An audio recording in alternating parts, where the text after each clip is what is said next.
biar kami cari sendiri.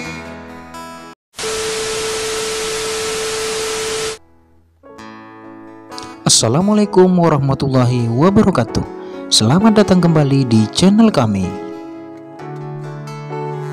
Halo guys, siapa yang tidak kenal dengan Iwan Fals? Memiliki nama lengkap Firjawan Listanto. Namun sebelum lanjut, jangan lupa klik tombol subscribe dan nyalain loncengnya agar tidak ketinggalan info terbaru dari kami.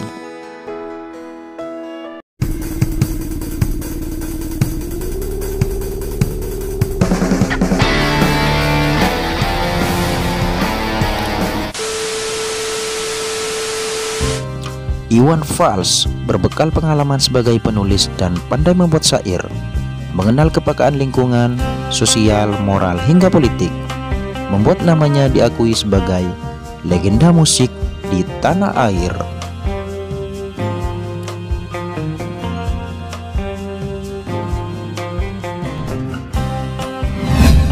Sejak pertama kali hadir di Belantika Musik Tanah Air, Iwan Fals selalu tampil energik dalam mengekspresikan diri melalui lagu-lagunya, sehingga membuat fan fanatik Iwan Fals yaitu OI berdecak kagum karena lagu-lagunya sesuai potret kehidupan. Bukan hanya itu saja, Iwan Fals mempunyai pengalaman yang sangat menyentuh sebelum menjadi superstar seperti sekarang ini.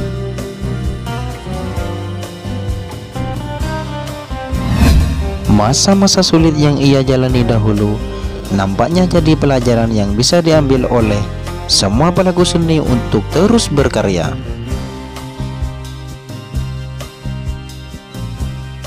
Berikut adalah fakta perjalanan karir Iwan Fals yang patut ditiru.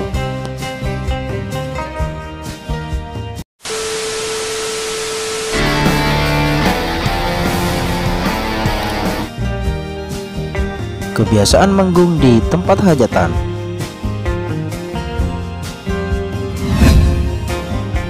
Berawal ketika anak muda berusia 13 tahun yang tinggal di daerah Bandung itu bermain alat musik di daerah pelataran rumahnya tanpa disadari, sebuah kebiasaan itu berbuah positif menjadi hobi yang menguntungkan, sehingga di saat itu Iwan Fals muda mempunyai bakat dalam mengemas lagu, dan pada saat itulah terciptalah lagu-lagu dengan lirik sederhana dan bisa menghibur teman-temannya. Dan tak lama berselang, kebiasaan inilah yang membuat dirinya terus bernyanyi atau mengamen di tempat umum seperti hajatan, kawinan, dan sunatan. Alhasil, berkat suara khas dan petikan gitarnya yang selaras itu membuat ia semakin berani bernyanyi dan melangkah ke industri rekaman.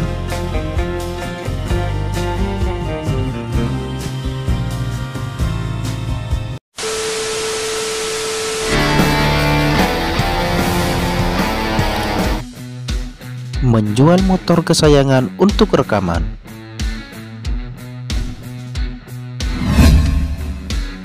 Selanjutnya, dalam beberapa waktu berselang, keahliannya membuahkan perhatian salah satu produser musik. Bersama Bang Bule, dia menawari Iwan Fals muda untuk mengadu nasib di Jakarta. Setelah mendengar kualitas suara Iwan Fals dari salah satu radio di Jakarta, setelah memberanikan diri untuk bertandang ke Jakarta, pelantun sarjana muda ini menjual sepeda motornya untuk membiayai master rekaman albumnya.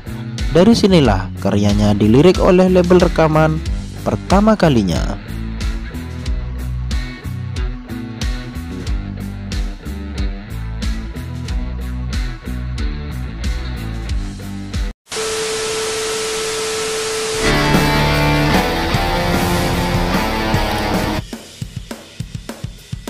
Rekaman di studio musik.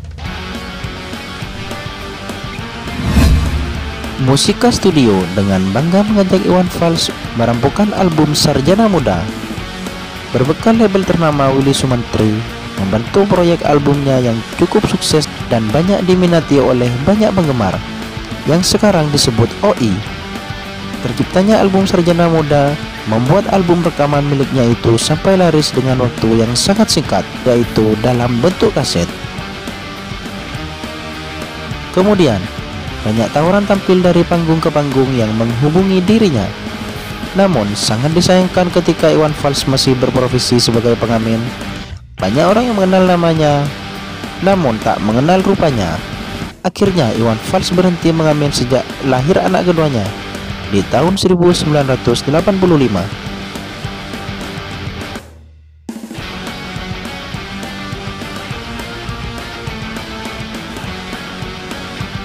Disambut memasuki ranah televisi setelah tahun 1987 dan lagu Umar Bakri yang ditayangkan di TVRI.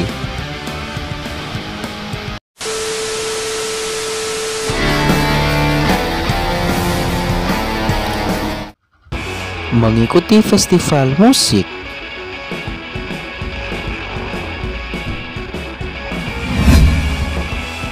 Sebuah kualitas musik yang hampir menyentuh hampir semua kalangan itu terbukti manjur saat mengikuti festival lagu humor yang diselenggarakan Lembaga Humor Indonesia.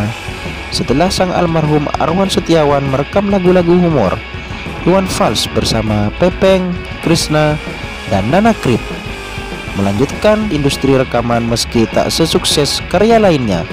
Setidaknya mereka juara harapan musik di tahun 1979. Berselang 1 tahun selanjutnya, Iwan Fals melanjutkan perjalanan musiknya dengan mengikuti festival musik country. Alhasil, berkat keseriusannya itu, beliau mendapatkan juara 1 pada festival tersebut. Berkat kejuaraan inilah, perjalanan karirnya terus meningkat dari tahun ke tahun hingga saat ini.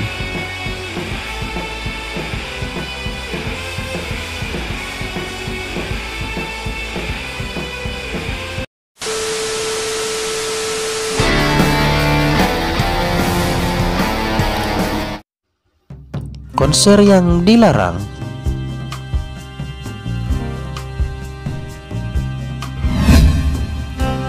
Bagi semua pelaku industri hiburan, terutama musik, bukan tanpa hambatan, banyak problematika yang hadir di dalam perjalanan seorang musisi maupun band. Apalagi, musisi tersebut sering mengkritisi lingkungan pemerintahan yang kurang perhatian terhadap rakyat. Selama zaman Orde Baru, ada beberapa jadwal konser Iwan Fals yang dibatalkan dengan alasan keamanan.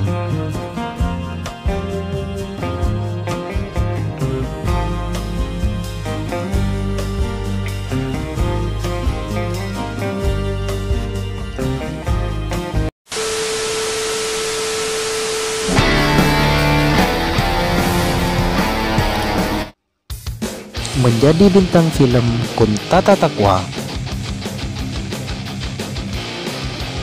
Setelah bermukim dalam Kuntata Takwa bersama musisi senior yang digaungi oleh Rendra Setiawan Jodi, Doni Fathah, Joni Siriat Prayogo, Ilil Sisri, dan Sawung Jabo, Iwan Fals pernah bergabung dengan suami dan membuat hits fenomenal seperti Bento dan Bongkar. Bersama Kuntata Takwa bukan hanya ranah musik saja, Eros Jarot dan Jakob Prakorsa berhasil menciptakan film yang berjudul sama dan berhasil memecahkan rekor produksi terlama di Indonesia.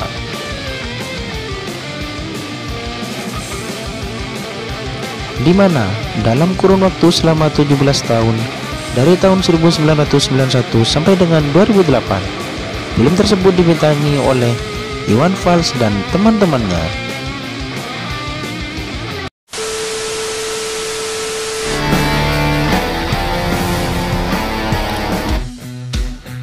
Karya dari sebuah keluarga.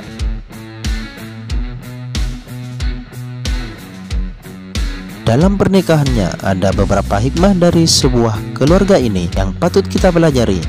Iwan Fals menikah dengan Yosana atau Mbak Yos.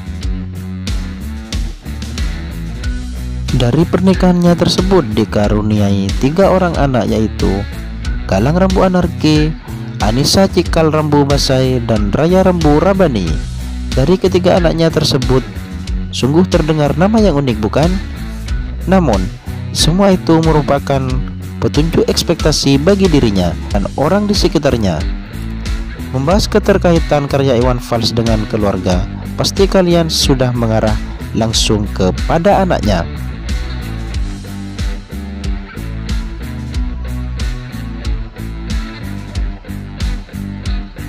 Yang pertama, ada Galang Rambu Anarki yang dijadikan sebuah judul lagu. Berlanjut ke album berikutnya, Iwan Fals kembali menciptakan sebuah lagu untuk anak pertamanya, yaitu Hadapi Saja. Anak kedua yang bernama Cikal Rambu Basae, yaitu dijadikan sebuah lagu dan album di tahun 1991, Cikal. Lanjut dengan anak yang ketiga yang lahir pada tahun 2002 dengan nama Raya Rambu Rabani. Dengan nama Raya, Iwan Fals kembali menciptakan sebuah lagu yang berjudul Raya di album terbarunya.